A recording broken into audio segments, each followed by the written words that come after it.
KG মানে দিতাম দিদি, কয় কেজি? 1 কুইন্টাল দিলাও দাদা। আচ্ছা বনু, তুমি কোন ক্লাসে পড়ো গো? ক্লাস 12 এ পড়ি গো। আই তুমি কে কত পাইছো গো? আমি তো লাট ডিভিশন পাইছি। ও বনু, কত পাইছো গো? মাই তুমি কে কত পাইছো? Second division. সেকেন্ড ডিভিশন তো ভালো না, ফার্স্ট ডিভিশন হইলে ভালো বোঝা যায়। সেকেন্ড ডিভিশন তো ভালো না। আমারও মেয়ে এবার মাধ্যমিক দিছে।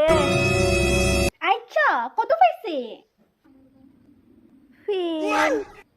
गली से घर